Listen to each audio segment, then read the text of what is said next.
Intro. Damn!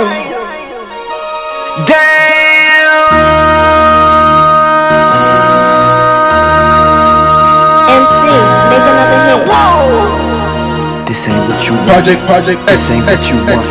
This ain't what you want.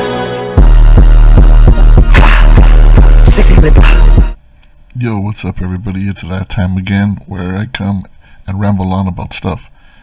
And I wanted to get into something specific that I've been seeing a lot lately, and I see it in my community, and it always kind of rubs me the wrong way. And you might have an idea of what it's going to be about because you see a picture on the front. Because we're Christian, we're taught, we don't really mix in our faith and with, separation of church and state. We don't really vote 100% according to our faith only. We vote for whatever is to each their own, whatever is in our own best interest. So if my interests, let's say, I've always been big on the environment, and if that was my number one, I guess, issue, or what mattered to me most, I would probably vote for the party that supports the environment, or laws that implements laws that help better the environment. Which is true, I do feel that way, but that's not my main concern or issue. This is to make an example. So what I've been seeing a lot, if you're Christian, you're supposed to vote Republican, or if you're Republican,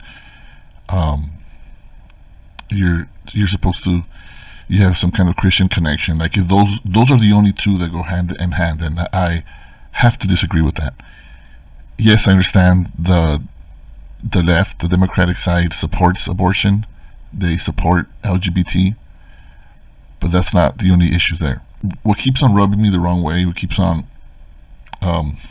bothering me, is seeing the whole ties to Trump and Jesus. And I think I really had enough. I didn't pull it out here when Trump started in court with his trials. He posted,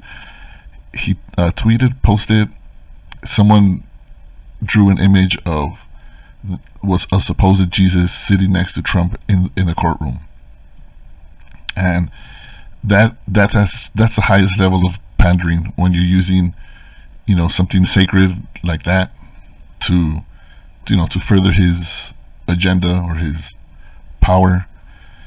There was a time that there's a recording, you could find it, Trump says he was pro-choice, and then of course that changed because he became and ran as a Republican. My gripe with that whole notion of, if you're Christian, you're supposed to vote Republican, I never actually saw it that way. I grew up in a household where both my parents were immigrants from Mexico, but they came here and they made a life here, and they raised us to be American and proud. I was born here, and I'm proud of being American. And you see that in a lot of immigrants that come to this country. They really embrace being part of this country, and they instill that in their kids. And we grew up, of course, religious, conservative, not Republican Party conservative, but sure enough, we grew up, compared to a lot of the friends that I had in my community, I felt, especially now that I look back on it, I was a little bit more whitewashed in that sense. My likes, my tendencies, the way I look down on, it's part of what you hear when you're raised. Remember one time we were watching Married with Children, and Jefferson, that was his name, right? Jefferson, the next door neighbor, he supposedly in the show, he had like this secret background with the CIA. So on one episode, after they all walk out, he says, "Damn Democrats," and then the audience laughs. And I didn't understand it at the time. I was a kid still, or I think I was maybe an early teen, but no, I think I was still a kid. I was probably under 14.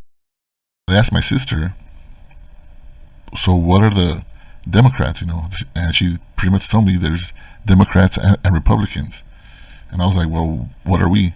She was like, Republicans are more like the rich people, and Democrats is like middle or lower class, like I guess everyone else that's not rich. So we're Democrats. Oh, okay. So that's the first time as a kid I heard that kind of an explanation.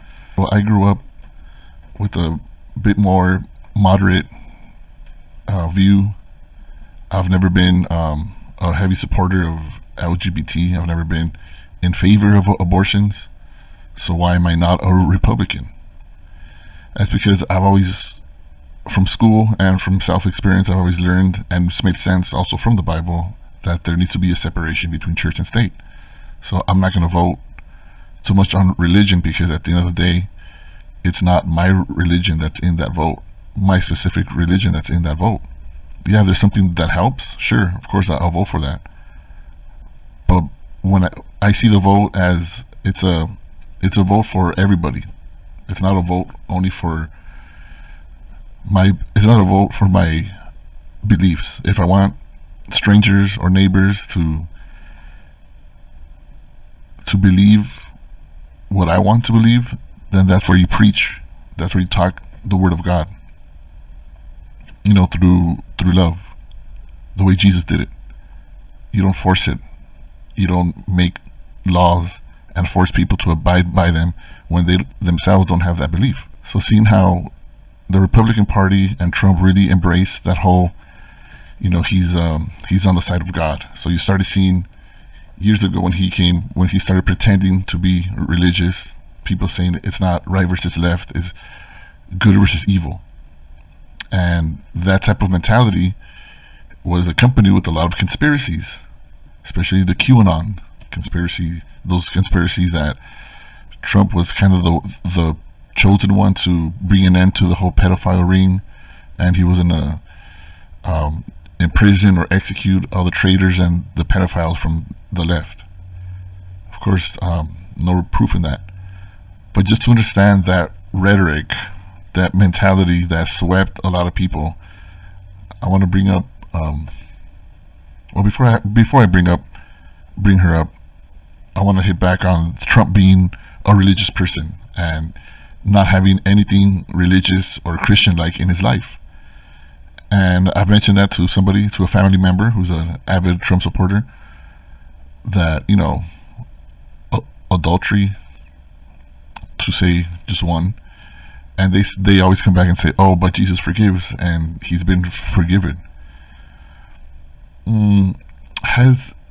Has he ever even mentioned anything? Has he ever mentioned about seeking forgiveness? Does he even know how to? When he was asked about how he forgives, this is what he said. Still, Trump admits that he's never asked God for forgiveness. When we go in church and when I drink my little wine, which is about the only wine I drink, and have my little cracker, I guess that's a form of asking for forgiveness. So that's his form of asking for forgiveness. That the whole sit-down interview there is pretty interesting, because he talks about as much of religion or his history with his religion as he probably ever has. So he never said that he prays. He's never said that he kneels down and asks God for forgiveness for anything that he's done, knowing that the life that he's had goes against Christian values. And he's such a non-religious person, and he's just adapted. He's put on this fake suit, this fake mask, as okay, I'm religious now, because he realized that was a way to get the vote. That's why he went from pro-choice to pro-life. But he can't even name a verse. Okay. You mentioned the Bible. You've been talking about how it's your favorite book, and you said, I think last night in Iowa, some people are surprised that you say that. I'm wondering what one or two of your most favorite Bible verses are, and why. I wouldn't want to get into it, because to me that's very personal. When I talk about the Bible, it's very personal, so I don't want to get into verses. I don't want to get into... There's no verse that means a lot to you that you think about or cite? The Bible means a lot to me, but I don't want to get into specifics. Even to cite a verse that you like? No, I don't want to do that. You're an Old Testament guy or a New Testament guy? Probably equal. I think it's just an incredible... The whole Bible is an incredible... I joke very much so. They always hold up the Art of the Deal. I say my second favorite book of all time. But I just think the Bible is just something very special. Well, yes, it is something very special. But to not be able to name a verse because it's too personal, Thank you. Thank you, Mr. Chairman. When is Senator that Cruz. personal? Oh, who's talking? When it's that personal, if it means a lot to you, that's something you share. That's not something you hide. So that's what I don't get. That's what I don't get. How someone could really believe anything he says when it comes to him being a Christian. Aside from being rich and getting rich off underpaying, hiring illegal workers and not paying them.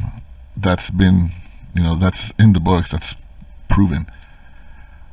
But stop making it seem like because I'm religious and I believe in Jesus, that I'm supposed to be a Republican. I'm supposed to vote for that side. You know who also felt they were very religious and went by the law and by the book and by the history were the scribes and the Pharisees. Were they on Jesus' side? No, they weren't. Jesus really put them on blast because they were worship God with their lips and not with their hearts. So I don't understand how, to me, it's like they repel each other. Being a hardcore Trump supporter and being Christian. Because if he's always talking about violence, how is that Christian? If his support for guns, how is that Christian? I don't understand at all how that is Christian. If we want to look at something about being Christian, what does it say on Matthew 5:9? The Sermon on the Mount. Blessed are the peacemakers, for they shall be called sons of God. Peacemaker. What else? What's another word for peacemaker? Passive resistor, referee, broker, liaison, pacifist, peace lover. So being a pacifist and being a Trump supporter, those don't seem to go hand in hand, because their whole thing is like, do not comply, and they have to take the country back, and they have to do it by force. What happened on January 6th? I could bet that almost everybody that broke into the Capitol on January 6th were self-proclaimed Christians. And if you're a Christian, why would you resort to violence? If you're Christian, then your battle is not physical. Your war, the wars that we're fighting in this day and age, they're not physical how they were in the Old Testament. The Bible says our battles are with evil spirits that roam in the air. You have to be cautious in that sense. So that's one thing that doesn't make sense to me. Seeing the endless violent behavior that has been all over social media for years. So because you are against abortion doesn't make you Christian. Because I'm against abortions, that doesn't mean I need to tell somebody who's going through a difficult time, or someone who was raped, or their body can't even carry the child yet, or something worse is going to happen. I always believe that they should still have the child. Every baby that's formed deserves to live, but I can't make the government make that a law to them, because there's no freedom in that. I think that's a personal choice. And given drastic measures between the person, which is the woman, her doctor, and her family. Now, if that's a choice that is better for their health between them, and they agree that that's the best case scenario, even if I don't agree with it, I can't impose my faith side of it and make it into a law and says, no, you can't do that. Obviously, I wouldn't agree with it if they did go through with an abortion, but it's their choice. And at the end of the day, whether it's banned across the country, it's still going to happen. It's just like my Christian beliefs is to not do drugs. Let's ban drugs. Okay, they're banned. It's a crime. It's still going to happen. It's still happening. I'm not saying, oh, let's support it, but a lot of it comes down to free will. And I just don't agree with the whole Republican Party being Christian, being conservative. I remember thinking that's funny that there's a political party that calls themselves conservative when they probably don't really know what that means. Growing up conservative myself, you know what that really means. There's a lot in the Bible about Christianity and how we're supposed to be. So when you're someone with violent behavior and you feel you're supposed to do things by force and threaten people that you don't like or that disagree with you, where is the Christian peacemaker side to all that? Where is putting it in God's hands? Where is praying for it in all of this? So thinking that by supporting the Republican Party and supporting Trump, what's got into people's minds now is that they feel that they're doing God's work, like how someone would do if they preach. That's doing the Lord's work, helping out the poor, loving your neighbor like you love yourself. That's doing God's work. Your works, your good deeds, being light, showing that Jesus is in your heart, not by forcing it and getting angry at those who don't see it your way. I do get it that the Republican Party, they mention God. They in favor of not removing God from anything, which is good. And I know some Democrats have peddled that, remove the "In God We Trust" from the currency and all that, but it hasn't happened, and it's not going to happen. This whole notion that Democrat is anti-God is just not true. I know a lot of Democrats, probably the majority of people that I know from my religious community, vote Democrat. But, it's also important to not vote Democrat blindly across the board just because it's Democrat. So that's what that has been gnawing at me again, just like the last election cycle, thinking that because you're religious, that makes you a Republican. Those don't, if you're Republican, it doesn't mean you're religious, and if you're religious, it does not mean you have to be a Republican. And what I see is that as long as they mention God, as long as they say anything about God, I see a lot of people in my community just go that way. And yeah, sure, of course, it's always good to mention God and to have the thought and the belief in God. But that is just a tool that's used to get you to follow that side, and nothing really godly is going on there, or nothing godly is coming down from them, then no, you don't have to support that side if it's not even godly in the first place. It's pretending to be.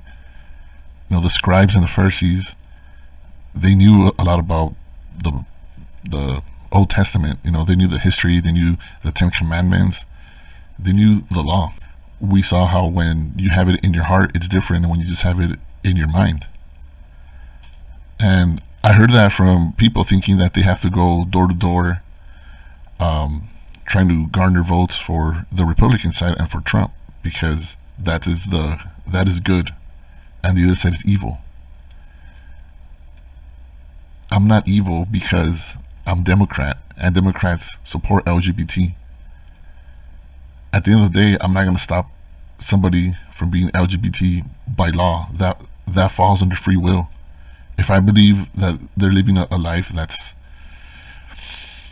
incorrect or sinful, then I could preach to them. I could tell them what the Bible says, what my belief says, and give them my reasoning. If they don't agree with it, then they're free to do so. I'm not going to force them. I'm not going to hate them either, only because they choose to live that kind of lifestyle. So no, I'm not evil. I'm not on the wrong side because I'm voting Democrat.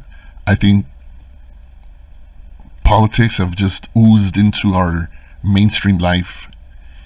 Before, I didn't care what the bands that I listened to, the athletes that I watched, what they did outside of what they entertained me. I didn't care if they came out in on one of those a rally, if they came out supporting a certain candidate. I used to see that before and think, oh, that person must really like that candidate. It's doing something that they agree with. I didn't really care if it was Democrat or Republican. Everybody's personal life or their what's important to them is different. What's important to me is different than what's important to you. So we vote based on what's important to us. I've always been an economy first type of guy. Okay, someone that looks into what's better for the economy and for jobs. And it's no secret, the proof is in the pudding. Democrat presidents have always hit it out of the park when it comes to the economy and jobs. And aside from that, I'm big on the environment. I'm big on laws that protect the environment, animals, wildlife, that kind of stuff. Not big on guns, because guns were made for one thing. They're made to kill. It's a weapon of death. You know, if you're Christian, you're not a fan of death. God is not a fan of death. God wants to live. So why would it be in favor of something that, when put in the wrong place at the wrong time or in the wrong hands, can easily take a lot of lives? And no, I'm not against the Second Amendment. If the law is for everybody to be able to own a gun, so be it. But that doesn't mean to own any gun that's ever been manufactured. There are laws. I mean, we can't own a rocket launcher, right? We can't own a minigun, those Gatling guns. But you're not mad about that. So where is it that you feel it's okay to be limited on what guns that you can have? So the fact that, you know, all the mass shootings have happened, and I would think the number one thing was to make sure that it doesn't happen again. Like in New Zealand, there was a mass shooting. Right away, they banned assault weapons. Completely banned. Didn't wait for mass shooting number 2. Or in our case, I don't know. I don't even know how many there's been. But yeah, they didn't wait for that. They did what they had to do. Why is Jennifer Garner here in tears? I think it's very radicalized when people put the Bible, the American flag, and guns. And then back when Jesus was here on earth, there were no guns yet. So we can't really have an apples to apples debate on that. But we can do is use the wisdom that comes from God and the understanding from the scriptures. So the deadliest weapon that you could carry was probably the sword.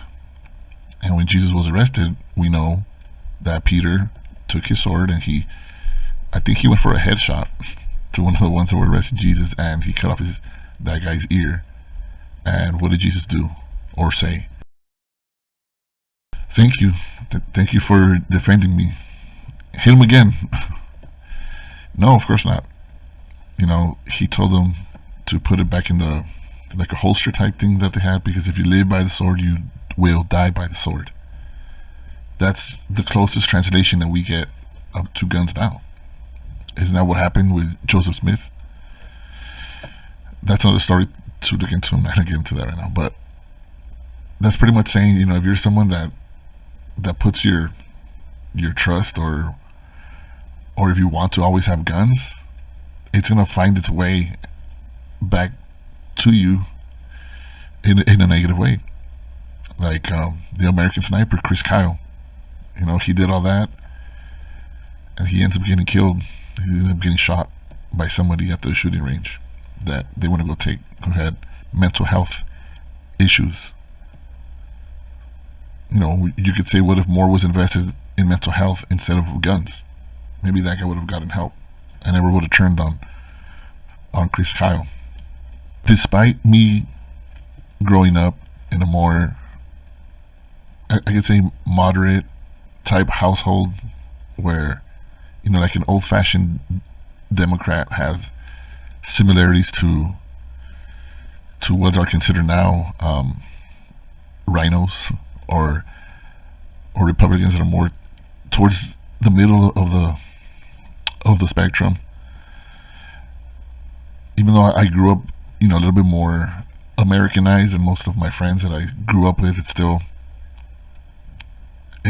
is what I have chosen, what I have seen. And I even think, despite the LGBT stuff and the abortion stuff, I still think that the Democratic vote in a national level is still what's better for my community, for humanity. That's what I'm for. I'm not for the right for everybody to have a gun. I don't think that's a solution to anything, but they sell you on that the government can take over, so you have to be ready to defend yourself. That's not going to happen. At least not in the way that they paint it. But going back to that mentality of thinking that the Republican side is like the God side or the good side, there's nothing that backs that up, especially when they follow a leader that's so anti-Christian, and the way they follow him is, putting him first or whatever he wants over the interest of the American people. And they hide behind certain notions that appear good. They're always talking about saving the children. They're always talking about pro-life. But that's another argument that I could make in itself, because I don't believe that they are pro-life. I think they are pro-birth, and they are just obsessed with the baby being born because that's what makes them more Christian, to ensure that the baby is born. But what makes you even more Christian is to ensure that that child has the ability to survive, and the ability and the opportunity to have a good life. Cutting away programs that can help the less fortunate is not guaranteeing that baby's going to survive. When there was that shortage of milk, of baby formula, and they try to pass something to open a plant and to fund it with more employees to get that factory going again, so they could distribute more formula. The Republican Party shut it down. So I thought, well, the Democrats must have hit something in it, funding for something else that they want, that Republicans were like, no, we're not gonna fall for it. And I read it. It was only 2 pages. It didn't have anything else on it. There was no tricks to it. It just basically said that they're gonna provide the personnel and the resources to open that plant again and to get it working, so they could provide formula, because there's a shortage. And I had a notion back then that the Republican Party, I'm sure they shut it down because they don't want a solution. They always want problems to run on. They always want the problems to be able to point the finger and make the other side look bad. No one's told me that. There's no fake news, or there's no CNN article that I read that told me that. That's what I've seen. That's what I have concluded. And I don't see how that is very Christian-like. When it says in the Bible, to love your neighbor, it's not talking about your physical neighbor right here, the person that's right next door to me on one side and on this side. On those neighbors, I'm really going to treat good. But everyone else, if you don't like me, you can go to hell. No, it doesn't work that way. That's not what it means. Your neighbor is the person or people who are always who are near you, no matter where you're at. It doesn't mean just treat your neighbor nice and you're free to treat everyone else like crap, or I go down to the store and I don't have to be nice to anybody because they're not my neighbor from my physical address. They're not my neighbor from my physical address. That's not what it refers to. It means be a good person to everybody, no matter where you are at all times. And I think that's what gets lost in what being a Republican Christian is. And this whole obsession with the American flag, and Trump started selling his Bible with the American flag, and it's actually called the American Bible. But what does that even mean? Because it has an imprint of the American flag on it. The United States wasn't around during the times of the Bible. What does the United States specifically have to do in the Bible? There was no U.S. back then, and Jesus was not from this side of the world. And thinking that, being convinced that being in the Republican Party is being Christian is completely forgetting about the separation of church and state. And there is separation of church and state. If you see the history of it, they try to make it clear on all the court rulings since the foundation of this country that there should be a separation of church and state. So what happened to the separation of church and state? What happened to that? I mean, I don't know what other ways to stress it out at this point, that being Republican doesn't make you more Christian. It just doesn't.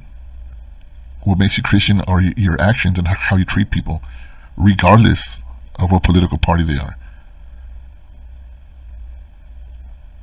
That's what I've had a hard time understanding. The whole Republican Party, Jesus, Christian, God side, on the good side. You know, we're not going to ban anything that we think is sin.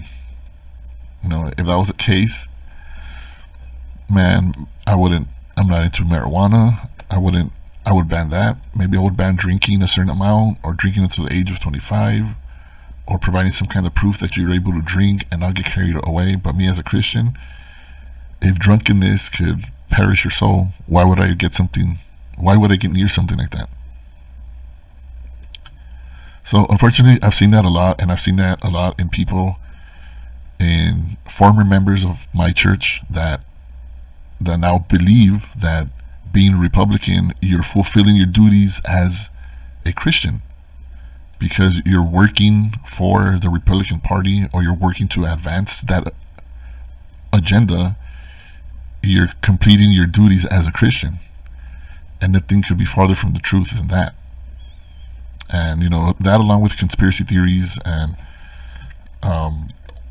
putting out there that Biden and the left are pedophiles, when the proof of more similar to pedophile has been Trump, from what he has said and done, which is on record.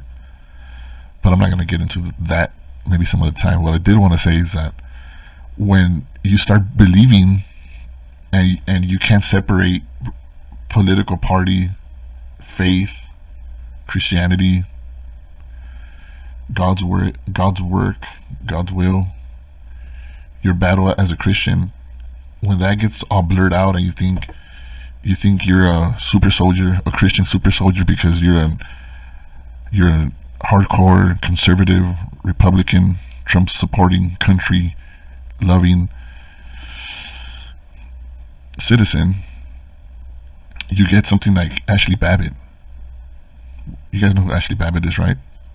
So she was this pretty young girl, 35 years old, when she was killed, from San Diego, from here in California. She flew to DC because she believed, you know, she was doing God's work or God's will. She followed somebody by the name of what was her name? Melissa Tate. So on that day of January 6th, Melissa Tate, this extreme right-winger, she put landing in DC, here to do God's work, save the Republic, hashtag stop the steal. In which Ashli Babbitt replied, I will be there tomorrow, Godspeed. And it's unfortunate. A lot of it is unfortunate, what happened with her. It says right here that in December, when Kamala Harris tweeted that they're going to ensure that Americans mask up, they're going to distribute 1 million shots, 100 million shots, and get students safely back to school. She tweeted, no, the F you will not. No masks, not you, not Biden, the kid raper, no vaccines. Sit your fraudulent ass down. We the people. BITCH. So when you have that mentality, like Ashli Babbitt thinking she was doing something good for God, for herself, or for the country by going on a riot, basically, and breaking into the Capitol with that mob, you no longer know what's right and what's wrong. You get confused, and the Bible even says that there's going to be times that they're going to be so far out of their minds where they're going to call the just unjust, and the unjust, they're going to call it just. And that's the dangers, I think, of not knowing what it really is like to be Christian, and knowing to draw a line between church and state. Because if you're Christian and you look at the Bible, when did Jesus or any of his disciples, the apostles, use the laws of the land to get people to believe in their word? What did they do? What law did they use? Can't think of anyone. If you want to read it, go ahead. So Babbitt here says Babbitt was shot to death during the Trump supporters' chaotic invasion of the Capitol, while 4 other people, including the Capitol police officer, also died. And then here's the thing about her. I mean, it's sad. I don't think she deserved to die, but I think they needed to make a stand and make a point at some point during the whole January 16th, and they saw somebody climbing that was going to try to go through, I don't know, through the top, but they climbed and they told her to get down, and they're like, well, we're just going to have to shoot, and maybe the rest of them are going to stop.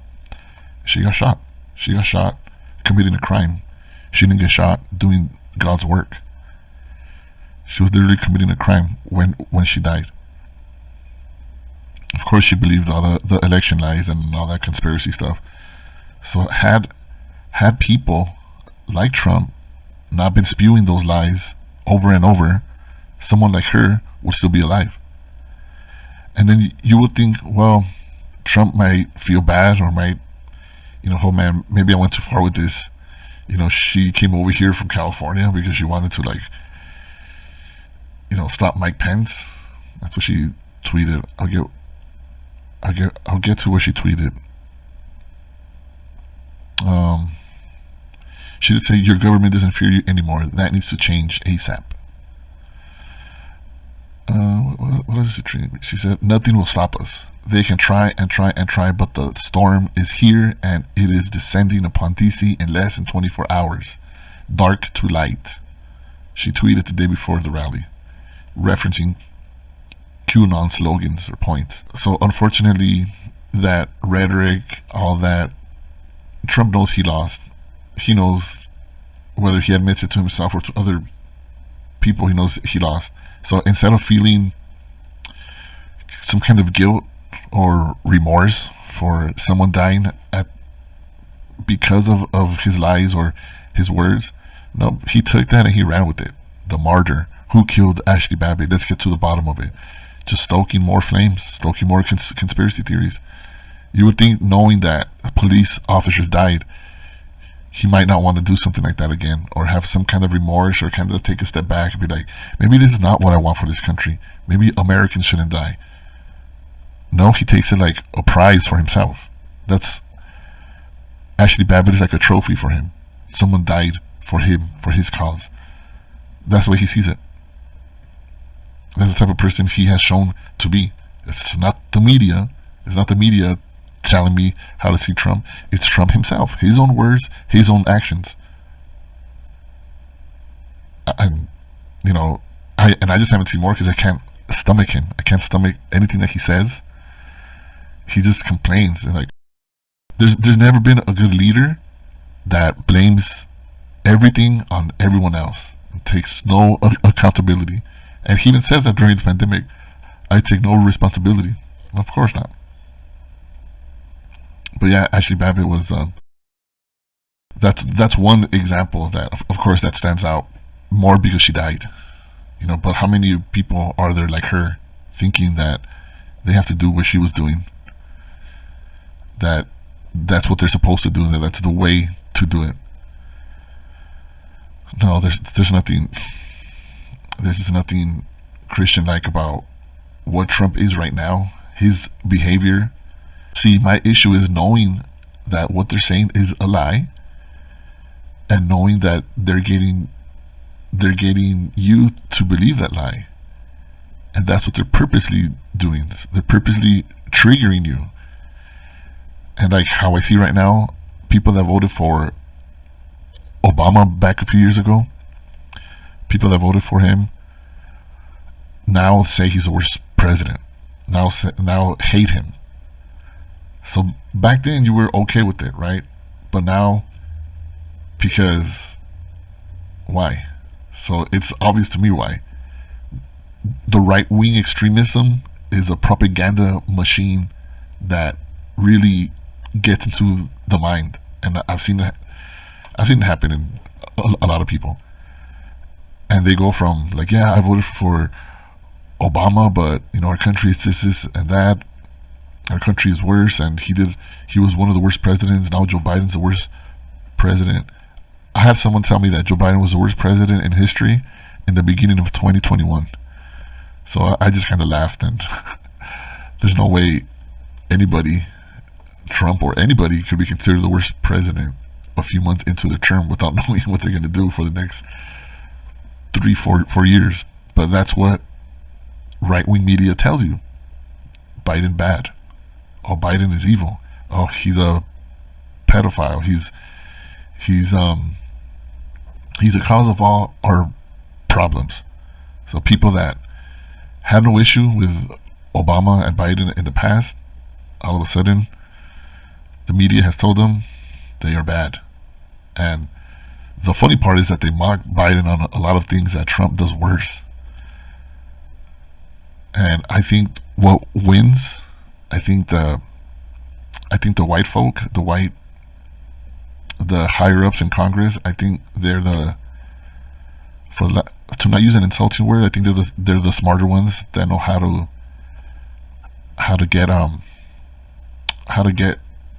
to push the narrative that affects society.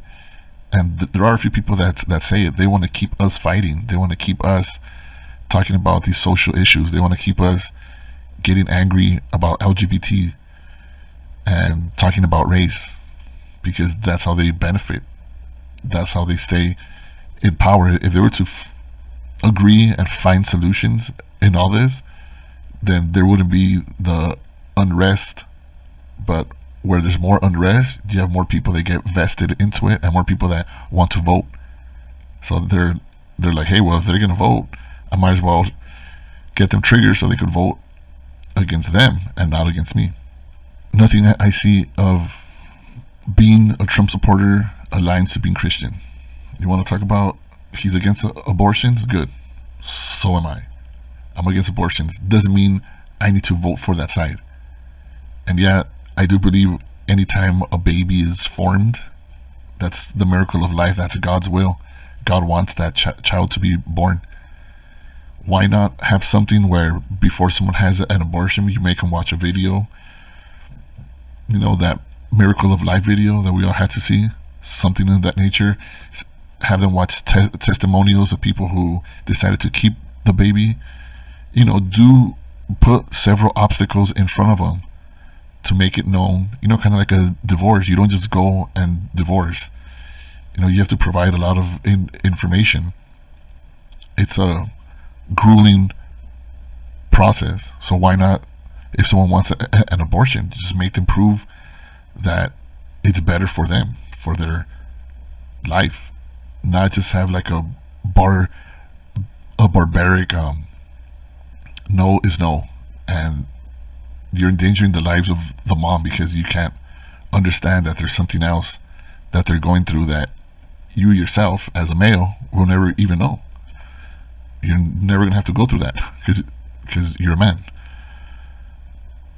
So the Republican Party being against abortions and against LGBT still, to me, doesn't make them any more Christian, because we're not voting to convert people to our faith. We're voting for what's better for humanity. If in the United States it's about freedom, then our vote should be to those who help, to whatever helps the freedom, whatever helps our freedom, whatever helps us be at peace, whatever helps us accept people that are different than us.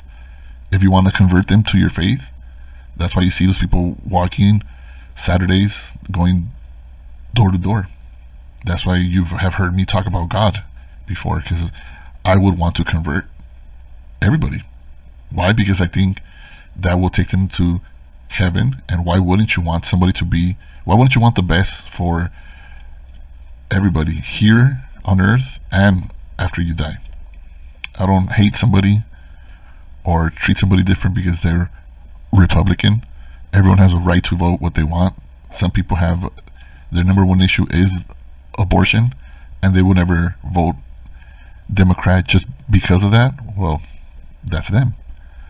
My issue is with Trump supporters, because there's plenty of reason to be against Trump.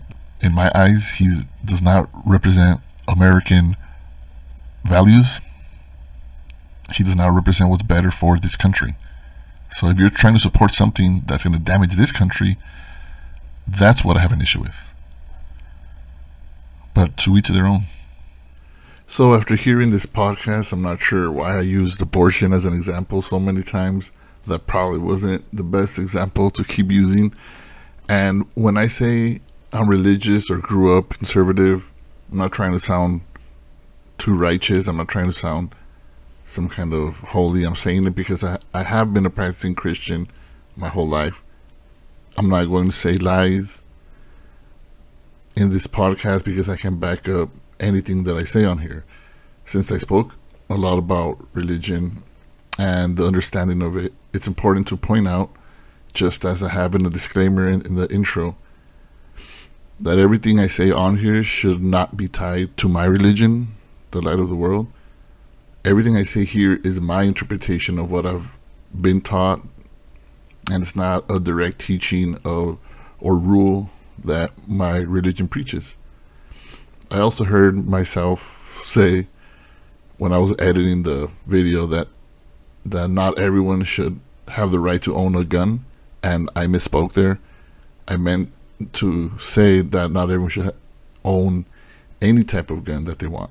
You know, there should be limits on the type of artillery, according to me. And just as a final thought, and I say this because I have been judged and condemned for voting for Democrats. God does not judge you or consider you consider it a sin for you to vote whoever you want to vote for, because it's for the benefit, like I said, of freedom, and it's for the benefit of all people, for humanity, for freedom, for free will, not just for those who believe in God. And that's why it's important to understand that separation between church and state. And pretty much it, as a final PSA, I'm going to resort to that format that I mentioned of having like a 45-minute to an hour podcast every Friday, and then probably like a shorter ones, 10 to 15-minute episodes randomly throughout the week. And I still want to have an episode once a month where I tend to do something kind of fun, where I bring out my daughter or my wife and ask some questions.